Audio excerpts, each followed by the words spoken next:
कहानी की शुरुआत होती है आज से हजारों साल पहले, जब इजिप्ट के पिरामिड्स भी नहीं बने थे। उस समय खांडक नाम का एक देश था, जहां के लोग एक राजा के हुक्म पर चलते थे। वह लोग खांडक देश को सदियों से दुनिया का सबसे शक्तिशाली देश बनाना चाहते थे। मगर जब ऑक्टन नाम का राजा गद्दी पर बैठा तो सब कुछ बदल गया। वह अपनी सेना से लोगों पर अत्याचार करता था और अपने समय का सबसे क्रूर राजा माना जाता था। असल में ऑक्टन काले जादू का ज्ञानी था और अब उसका मकसद था सबक नाम का एक ताज बनाना, जिसे हासिल करने के बाद उसे कोई नहीं हरा पाएगा। मगर इस ताज को बनाने के लिए उसे एडर्नियम नाम के एक पत्थर की जरूरत थी। यह जादुई शक्तियों वाला एक अनोखा पत्थर था जो सिर्फ खांडक देश में पाया जाता था। अब उसने अपनी ही प्रजा के लोगों को जबरदस्ती एडर्नियम की खुदाई के काम पर लगा दिया। जब भी किसी गुलाम को पत्थर का कोई हिस्सा मिलता तो वह तुरंत दौड़कर उसे वॉचमैन के हवाले कर देता और बदले में अपना इनाम पा लेता।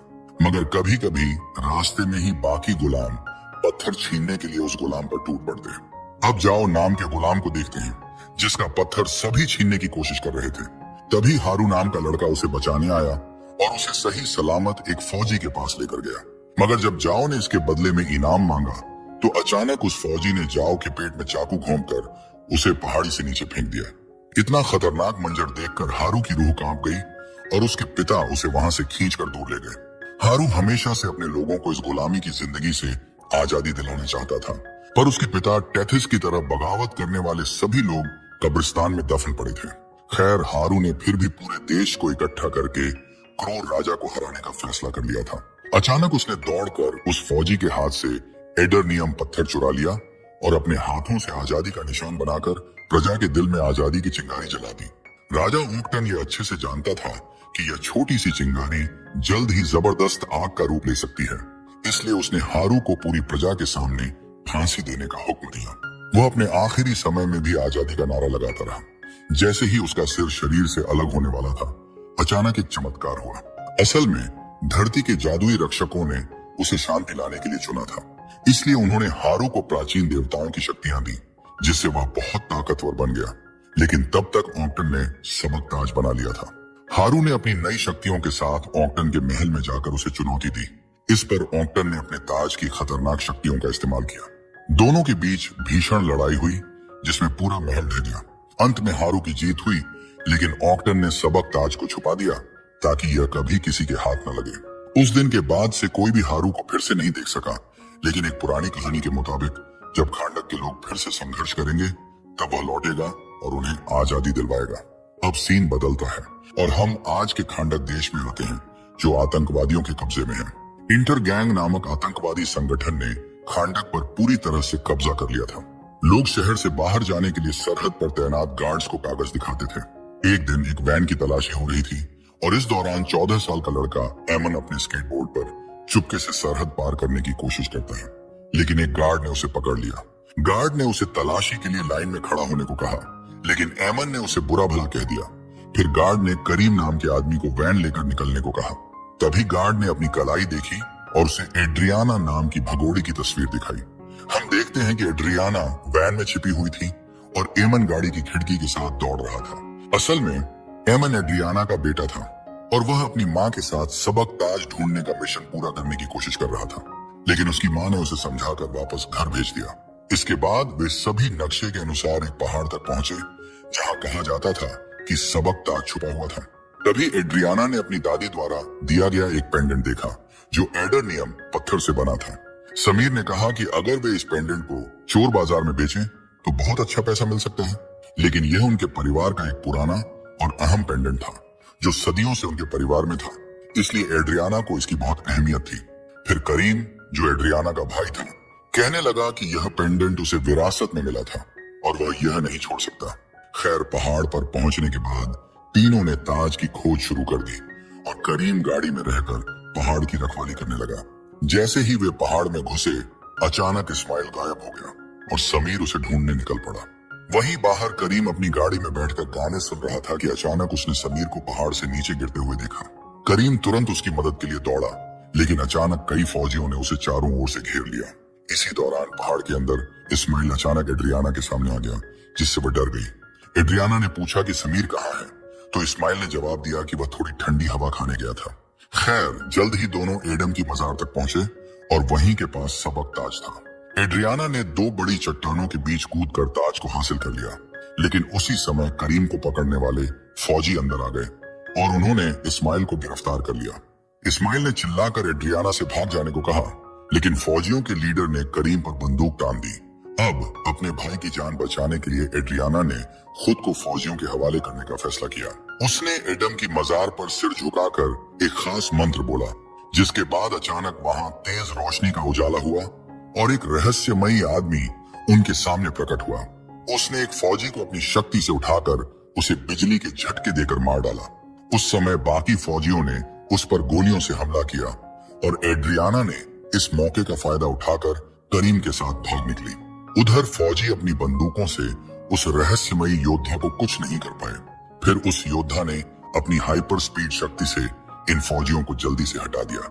इसी दौरान जब एड्रियाना ताज लेकर जा रही थी, एक बड़ा पत्थर उसके ऊपर गिरने वाला था, लेकिन वक्त पर उस रहस्यमयी योद्धा ने उसकी जान बचा ली।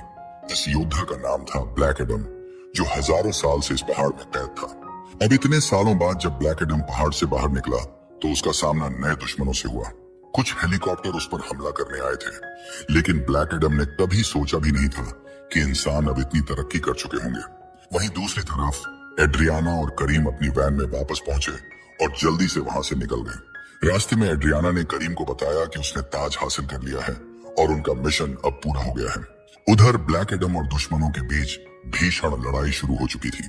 ब्लैक एडम ने दो हेलीकॉप्टरों को हवा में आपस में टकरा दिया, जिससे वहां जबरदस्त आग लग गई। कुछ ही देर में फौजियों से भरी सैकड़ों गाड़ियां वहां आ गईं, लेकिन ब्लैक एडम ने एक ही जगह खड़े रहकर अपनी ताकत से सभी को खत्म कर दिया। आखिरकार जब सब तबाह हो गया, तब ब्लैक एडम एड्रियाना की वैन के सामने आ गया, लेकिन तभी एक आखिरी फौजी ने उस पर बम फेंका। इतना बड़ा धमाका भी ब्लैक एडम को कोई नुकसान नहीं पहुंचा सका। फिर ब्लैक एडम ने उस आखिरी फौजी को भी मार दिया, लेकिन अब वह थोड़ा घायल हो चुका था और वहां से चल दिया। करीम ने राहत की सांस ली और बोला, चलो अब गया पहलवान। मगर तभी अचानक ब्लैक एडम जख्मों के चलते फिर से जमीन पर गिर गया। उधर इस्माइल अभी भी पहाड़ के अंदर था। तभी उसे एक फोन आया जो उसके आतंकवादी ग्रुप के एक सदस्य का था। असल में इस्माइल एक गुप्त एजेंट था जो एड्रियाना के जरिए ताज को चुराना चाहता था, लेकिन इस बार उसका प्लान फेल हो गया था। अब उसे ताज को एड्रियाना से छीनना था। इसी बीच जैसे ही हॉकमैन नाम के सुपर हीरो को यह खबर मिली कि ब्लैक एडम फिर से जिंदा हो गया है, उसने अपनी टीम को तुरंत एक्टिव कर दिया। इस टीम में शामिल थे एक लड़की साइक्लोन जो हवा को कंट्रोल कर सकती थी, एक लड़का एटम स्मैशर जो अपने शरीर का साइज बदल सकता था, और सबसे ताकतवर डॉक्टर फेट जो जादू में माहिर था। अब ये सभी हॉकमैन के बुलावे पर अमेरिका में उसके घर पहुंचे। उन्हें बताया गया कि उन्हें एक इंटरनेशनल मिशन पर जाना है। हॉकमैन चाहता था कि ये सभी खांडक जाकर ब्लैक एडम को पकड़कर वापस लाएं। इनकी टीम का नाम था जस्टिस सोसाइटी और वे सब एक खास सुपरशिप में बैठकर रवाना हो गए।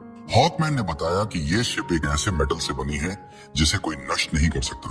कुछ घंटे बाद ब्लैक एडम की आंख खुलती है और वह खुद को एमन के कमरे में पाता है। ब्लैक एडम जब बिस्तर से उठा तो उसने अपनी ताकत से अपनी सारी चोटें ठीक कर ली।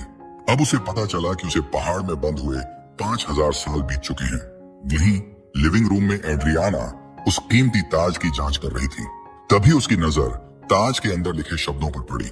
उसमें लिखा था, जिंदगी ही मौत की राह है। उधर एमन ने अपने कमरे में ब्लैक एडम से कहा कि उसके जाने के बाद खांडक शहर पर विदेशी ताकतों ने कब्जा कर लिया था। यहाँ के लोगों को गुलाम बना दिया गया, लेकिन खांडक के लोगों को पूरा विश्वास था कि एक दिन उनका रक्षक जरूर लौटेगा। इसलिए उन्होंने उसकी एक मूर्ति भी बनाई थी। मगर यह सब सुनकर ब्लैक एडम ने कहा, मैं कोई हीरो नहीं हूँ, और गुस्से में दीवार तोड़ते हुए वहां से चला गया। अब ब्लैक एडम बाहर की दुनिया को देखने निकल पड़ा। उसके पीछे से एमन भी एक गुप्त रास्ते से उसका पीछा करने लगा ताकि उसकी मां को पता न चले। वहीं दूसरी तरफ जस्टिस सोसाइटी की ओढ़ने वाली शिप खांडक पहुंचने ही वाली थी। शिप में डॉक्टर फेट ने सभी को प्लान बताया। अगर ब्लैक एडम से सजाम कहलवाया जाए तो उसकी सारी ताकतें चली जाएंगी और उसे पकड़ना आसान हो जाएगा। इधर एमन ने भागते हुए एक फौजी का वॉकी टॉकी चुरा लिया और उसमें से एक मैसेज सबको भेजा, खांडक का चैंपियन वापस लौट आया है। फौजियों ने उसका पीछा किया, लेकिन एमन अपने स्केटबोर्ड से तेजी से भाग निकला। उसने दोनों हाथों से एक तिकोना निशान बनाकर ब्लैक एडम को संकेत देने की कोशिश की, लेकिन थोड़ी ही देर में फौजियों ने उसे पकड़ लिया। एड्रियाना उसे छुड़ाने आई और गार्ड से बहस करके एमन को आजाद करवा लिया। मगर जल्द ही उन्हें पता चल गया कि एड्रियाना भी एक वांटेड है। तभी अचानक ब्लैक एडम वहां आ गया और सबको बचा लिया। एक गार्ड ने उसके सिर पर लोहे की छड़ मारी तो ब्लैक एडम ने उसे उठाकर बहुत दूर फेंक दिया। फिर बाकी फौजियों ने उस पर गोलियां चला दी, मगर उसने सबको एक एक करके खत्म कर दिया। जैसे ही वह दो दुश्मनों को लेकर उड़ रहा था, जस्टिस सोसाइटी की शिप सामने आ गई। ब्लैक एडम ने फौजियों को ऊपर से नीचे फेंका। तभी हॉकमैन शिप से कूद गया, अपने सूट को चालू किया और हवा में ही दोनों को पकड़कर सुरक्षित जमीन पर उतार दिया। मगर उसकी यह बहादुरी बेकार गई, क्योंकि ब्लैक एडम ने बिजली गिराकर उन फौजियों को वहीं खत्म कर दिया। कुछ ही पलों में डॉक्टर फेट वहां आ गया और उसने ब्लैक एडम से कहा कि अब उसे शांति से उनके साथ चलना होगा। लेकिन ब्लैक एडम ने साफ कहा, जब मैं मरा था तब एक गुलाम था, अब जब वापस आया हूँ तो किसी भगवान से कम नहीं। मैं अब किसी के सामने सिर नहीं झुकाऊंगा। यह सुनकर डॉक्टर फेट ने उस पर हमला कर दिया। उसने अपने दिमागी जादू से चारों ओर एक ऐसा दृश्य बना दिया जैसे ब्लैक एडम का पुराना शहर दोबारा जिंदा हो गया हो। ये सब देखकर ब्लैक एडम कुछ देर के लिए चौंक गया। तभी हॉकमैन ने मौका देखकर अचानक उस पर जोरदार वार किया। ब्लैक एडम को गुस्सा आ गया और उसने हॉकमैन को बिजली के झटके देकर ऊपर आसमान तक उड़ा दिया और हवा में ही उसे मारने लगा। लेकिन डॉक्टर फेट बीच में आया और ब्लैक एडम को जोर से जमीन पर गिरा दिया। अब बारी थी साइक्लोन और एडम स्मैश की। साइक्लोन ने अपनी ताकत से एक बहुत बड़ा हवा का बवंडर बनाया और उसमें लोहे की छड़ें उड़ाकर ब्लैक एडम को फंसाने की कोशिश की। लेकिन ब्लैक एडम उस जाल से भी बाहर निकल आया। तभी डॉक्टर फेट ने दोबारा उसे रोकने की कोशिश की। फिर साइक्लोन और हॉकमैन ने मिलकर उस पर आखिरी बार हमला किया। ब्लैक एडम अब पूरी तरह गुस्से में था। उसने अपनी सारी ताकत एक साथ निकाल दी और सबको धूल चटा दी। उसे लगा कि अब सब खत्म हो गया। मगर तभी एडम स्मैश ने अपनी भारी भरकम ताकत से एक जबरदस्त मुक्का मारा, जिससे ब्लैक एडम जमीन पर गिर पड़ा। लेकिन ब्लैक एडम फिर से खड़ा हुआ और एक ही घूंसे में एडम स्मैश को बेहोश कर दिया। इसके बाद खांडक के लोगों ने खुश होकर ब्लैक एडम के समर्थन में नारे लगाए। ब्लैक एडम वहां से चला गया। डॉक्टर फेट ने अपनी टीम से कहा, अब कोई भी ब्लैक एडम का पीछा नहीं करेगा, क्योंकि हम में से कोई भी उसे नहीं हरा सकता। फिर वो अपनी टीम के साथ एड्रियाना के पास पहुंचा, क्योंकि उसने एक सपना देखा था कि सबक ताज एड्रियाना के पास है। मगर एड्रियाना ने साफ कहा, मेरे पास कोई ताज नहीं है। उधर जब ब्लैक एडम और जस्टिस सोसाइटी की लड़ाई चल रही थी, तभी एमन ताज को चुपचाप अपने बैग में डालकर वहां से निकल गया था। बाद में एड्रियाना ने जस्टिस सोसाइटी के साथ पुराने महल में जाने का फैसला किया। यही वह जगह थी जहां कभी ब्लैक एडम रहा करता था। पुरानी कहानियों के मुताबिक करीब 5000 साल पहले ब्लैक एडम ने इसी महल से अपने लोगों को आजादी दिलाने की कोशिश की थी। लेकिन हीरोज की टीम का कहना था कि वह बदले की आग में था, आजादी दिलाने नहीं। उसी वक्त उसके गुस्से ने उसके अंदर की ताकत को काबू से बाहर कर दिया और पूरा महल तबाह हो गया। इसके बाद दुनिया के जादूगरों ने तय किया कि अब वो अपनी ताकत के लायक नहीं है और उसे एक खास मकबरे में कैद कर दिया गया।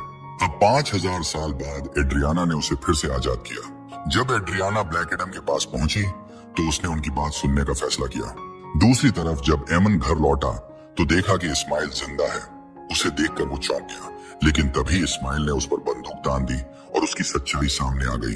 वो असल में एक धोखेबाज था जो ताज चुराने आया था। इस्माइल ने एमन और उसके मामा करीम को धमकी दी कि बैग उसे दे दो वरना जान से मार देगा। लेकिन करीम को पता था कि ऐसा ताकतवर ताज इस्माइल के हाथ नहीं लगना चाहिए, इसलिए उसने उस पर हमला कर दिया और एमन से कहा कि वह ताज लेकर भाग जाए। इस लड़ाई में करीम को गोली लग गई, लेकिन एमन भागने में कामयाब हो गया। वो अपने कमरे के छुपे रास्ते से निकल गया। इधर ब्लैक एडम और जस्टिस सोसाइटी की बातचीत चल रही थी। तभी एड्रियाना को एमन का फोन आया। उसने बताया कि इंटर गैंग उसके पीछे लगी है और वह फिलहाल एक बिल्डिंग में छिपा है। एड्रियाना ने ब्लैक एडम से मदद की गुहार की। ब्लैक एडम बिना समय गंवाए वहां पहुंचा और देखा कि दुश्मनों ने एमन को पकड़ रखा है। ब्लैक एडम ने उन्हें छोड़ने को कहा, लेकिन एक दुश्मन ने एमन को ऊपर से फेंक दिया। शुक्र था कि ब्लैक एडम ने वक्त रहते उसे पकड़ लिया। अब वह बाकी दुश्मनों को खत्म करने ही वाला था कि इस्माइल ने अचानक एमन को फिर से पकड़ लिया और उसके सिर पर बंदूक रख दी। इस्माइल ने बैग लेकर पूछा कि ताज कहाँ है, लेकिन एमन कुछ नहीं बोला। तब इस्माइल ने उसे बंधक बना लिया। जब ब्लैक एडम को यह खबर मिली तो वह गुस्से से आग बबूला हो गया। इस्माइल ने एमन को एक उड़ने वाली बाइक के पीछे के डिब्बे में छिपा लिया था। वहीं से एमन ने अपनी माँ को फोन करके बताया कि वह कैद में है। ये सुनकर जस्टिस सोसाइटी भी उसकी मदद के लिए निकल पड़ी। ब्लैक एडम एक एक करके हर उड़ती मोटरसाइकिल की तलाशी ले रहा था और रास्ते में जो भी दुश्मन मिलते उन्हें खत्म करता जा रहा था। तभी हॉकमैन ने उसे रोका और कहा कि इस तरह लोगों की जान लेना ठीक नहीं। लेकिन ब्लैक एडम किसी के कहे पर चलने वाला नहीं था। आखिरकार उसने आखिरी बाइक की भी तलाशी ली और कहा कि एमन उसमें भी नहीं है। असल में ये सब एक चाल थी। इस्माइल ने अपने आदमियों को मोटरसाइकिलों पर इसलिए भेजा था ताकि ब्लैक एडम का ध्यान बंट जाए। वह खुद एमन को एक ट्रक में लेकर भाग चुका था। उधर डॉक्टर फेट एड्रियाना के घर पहुंचा क्योंकि उसे यकीन था कि ताज वहीं कहीं छिपा है। वहां पहुंचकर उसने देखा कि करीम जमीन पर पड़ा था और गोली लगने से बुरी तरह घायल था। उसकी हालत बहुत नाजुक लग रही थी, जैसे कि अब उसका आखिरी वक्त आ गया हो। लेकिन डॉक्टर फेट, जो भविष्य देख सकता था, उसने करीम को दिलासा दिया और कहा, तुम्हारी मौत आज नहीं होगी, जब होगी तो बिजली के झटके से होगी। ये सुनकर करीम ने राहत की सांस ली। करीम का इलाज जस्टिस सोसाइटी की शिप पर शुरू हो गया। इधर एड्रियाना ने डॉक्टर फेट को अपने घर में देखा तो हैरान रह गई। फेट ने उसे भरोसा दिलाया कि वे एमन को जरूर ढूंढ निकालेंगे। कुछ ही देर में ब्लैक एडम और हॉकमैन भी वहां पहुंच गए। वे इंटर गैंग के 2 बदमाशों को पकड़ कर लाए थे ताकि डॉक्टर फेट उनकी याददाश्त पढ़ सके। लेकिन इससे पहले कि फेट कुछ करता, ब्लैक एडम उन्हें आसमान में ले गया और उन्हें नीचे फेंकने की धमकी देकर सवाल पूछने लगा। जब उसे जवाब मिल गए तो उसने फिर भी उन्हें नीचे फेंक दिया। सौभाग्य से हॉकमैन ने उड़कर दोनों की जान बचा ली।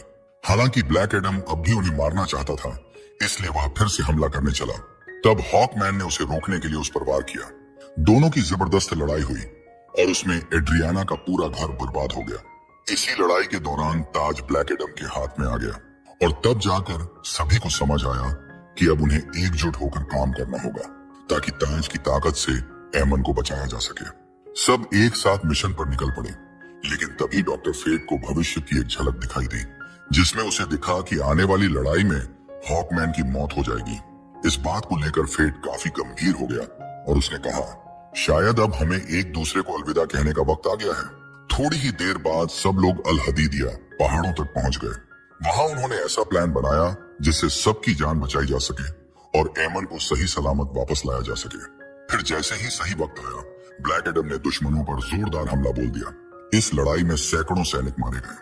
थोड़ी ही देर में उसका सामना इस्माइल से हुआ, लेकिन ब्लैक एडम उस पर हमला नहीं कर सका क्योंकि इस्माइल एक खास जादुई कवच से सुरक्षित था जिसे कोई भी पार नहीं कर सकता था। थोड़ी ही देर में जस्टिस सोसाइटी की टीम भी वहां पहुंच गई। जब एड्रियाना ने देखा कि उसके बेटे एमन के सिर पर बंदूक तानी गई है तो उसने अपने बेटे की जान बचाने के लिए मजबूरी में ताज इस्माइल को दे दिया। अब इस्माइल ने खुद को राजा ऑक्टन का आखिरी वारिस बताया और कहा कि अब वह खांडक का अगला राजा बनेगा। उसने ताज पर लिखा हुआ जादुई मंत्र पढ़ा जिससे उसका सुरक्षा कवच बंद हो गया और उसने एमन को गोली मार दी। लेकिन ब्लैक एडम ने अपनी सुपर स्पीड और ताकत का इस्तेमाल करके एमन को समय रहते बचा लिया।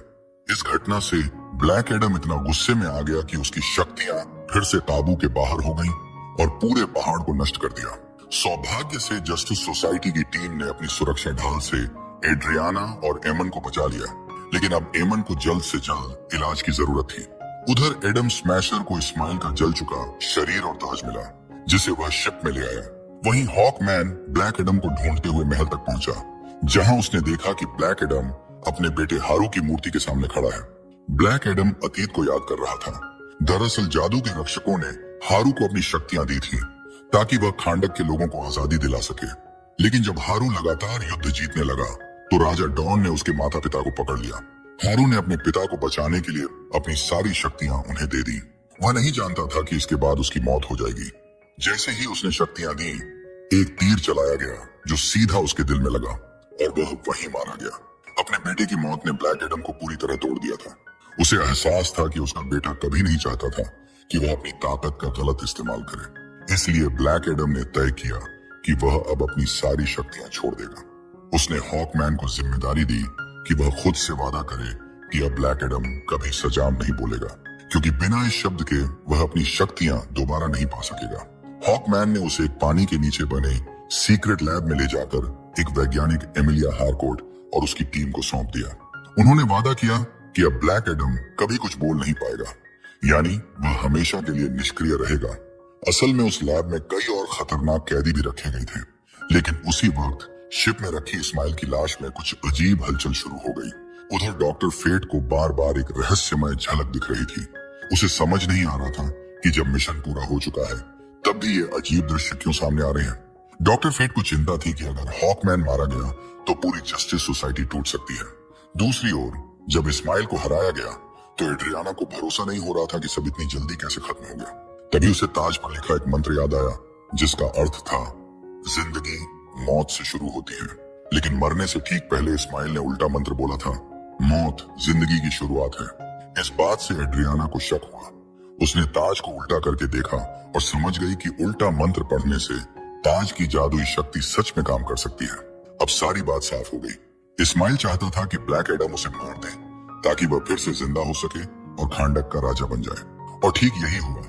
जैसे ही मंत्र का असर हुआ, ताज गायब हो गया और गहरे समुद्र से सबाक फिर से जिंदा हो उठा। उसी वक्त हॉकमैन ने उस पर मिसाइल से हमला किया, लेकिन सबाक ने पूरी शिप को ही तबाह कर दिया। अब जस्टिस सोसाइटी ने मिलकर तय किया कि सबाक को राजा बनने से हर कीमत पर रोकना होगा, क्योंकि अगर वह गद्दी पर बैठ गया तो उसे हराना नामुमकिन हो जाएगा। टीम ने मिलकर सबाक को चोट पहुंचाई, लेकिन फिर वह पलटा और हॉकमैन पर वार किया, जिससे वो जमीन पर गिर पड़ा। डॉक्टर फेट को तब समझ आ गया कि अब उसकी भविष्यवाणी पूरी होने वाली है। उसने अपने दोस्तों को बचाने के लिए महल के चारों तरफ एक सुरक्षा कवच खड़ा कर दिया और टीम को अंदर जाने से मना कर दिया। अब वो अकेला ही सबाक को रोकने चल पड़ा, क्योंकि वह अपने सबसे अच्छे दोस्त हॉकमैन की जान की कीमत पर यह लड़ाई नहीं हारना चाहता था। इस बार फेट को खुद भी नहीं पता था कि आगे क्या होने वाला है। उधर हॉकमैन कवच को तोड़ने की कोशिश करता रहा, लेकिन सफल नहीं हो पाया। इधर डॉक्टर फेट ने ब्लैक एडम तक संदेश भेजा कि अब सिर्फ वही सबाक को हरा सकता है। उसने अपनी शक्ति से ब्लैक एडम को बंधनों से मुक्त किया। वहां मौजूद गार्ड्स ने उसे रोकने की कोशिश की, लेकिन ब्लैक एडम, जिसकी ताकतें अब भी उससे दूर थीं, फिर भी सभी को पछाड़कर समुद्र में कूद गया। उधर सबाक ने डॉक्टर फेट पर आखिरी घातक हमला किया, जिससे सुरक्षा कवच टूट गया। हॉकमैन दौड़कर डॉक्टर फेट को बचाने गया, लेकिन जब तक वो पहुंचा, फेट अपनी जान गंवा चुका था। अब सबाक ने ताज पहन लिया और एक भयंकर आग की लपट के बीच खांडक का नया राजा बन बैठा। जैसे ही सबाक ने ताज पहना, पाताल की शैतानी सेना बाहर निकल आई और आम लोगों पर हमला करने लगी। एड्रियाना उनका सामना करने को तैयार थी, लेकिन तभी उसका भाई करीम भी वैन लेकर वहां पहुंच गया। करीम को इन ज़ॉम्बियों से कोई डर नहीं था, क्योंकि डॉक्टर फेट ने पहले ही कहा था कि वह बिजली के झटके से मरेगा और ज़ॉम्बी तो बिजली नहीं मारते। उधर एड्रियाना के कहने पर एमन ने भी हिम्मत दिखाई और आम लोगों से लड़ाई में मदद मांगी। वहीं दूसरी ओर ब्लैक एडम गहराई से बाहर निकला और जैसे ही उसने सजाम कहा, उसकी सारी शक्तियां वापस आ गईं। सबाक ने तब हारू की मूर्ति गिरा दी, जो सीधी एमन पर गिरने वाली थी, लेकिन ठीक समय पर ब्लैक एडम आया और उसने एमन की जान बचा ली। इसके बाद ब्लैक एडम ने सीधा सबाक का सामना किया और दोनों के बीच जबरदस्त लड़ाई शुरू हो गई। शुरुआत में सबाक भारी पड़ रहा था, लेकिन तभी हॉकमैन भी मैदान में कूद पड़ा। उसने सबाक पर हमला किया, लेकिन जैसा कि डॉक्टर फेट ने देखा था, वह घायल हो गया। मगर असल में यह हॉकमैन का असली शरीर नहीं था। उसने डॉक्टर फेट के हेलमेट की मदद से अपनी कई नकली कॉपियां बना ली थी, जो सबाक को चारों तरफ से घेर कर हमला कर रही थी। इधर ब्लैक एडम ने अपनी ताकत का पूरा इस्तेमाल करते हुए सबाक के शरीर को 2 हिस्सों में चीर दिया। जैसे ही सबाक मरा, पाताल से आए सभी ज़ॉम्बी भी गायब हो गए। अब आम लोग जीत के नारे लगाने लगे और जश्न मनाने लगे। हालांकि पहले हॉकमैन और ब्लैक एडम में मतभेद थे, लेकिन अब दोनों ने दोस्ती का हाथ बढ़ाया। डॉक्टर फेट का हेलमेट, जिसने भविष्य बदलने में मदद की, अब अपना काम पूरा करके अपने आप गायब हो गया। जस्टिस सोसाइटी ने अब ब्लैक एडम को पकड़ने का इरादा छोड़ दिया, क्योंकि उसने दुनिया को बचाया था। टीम अमेरिका लौट गई और ब्लैक एडम वापस खांडक गया।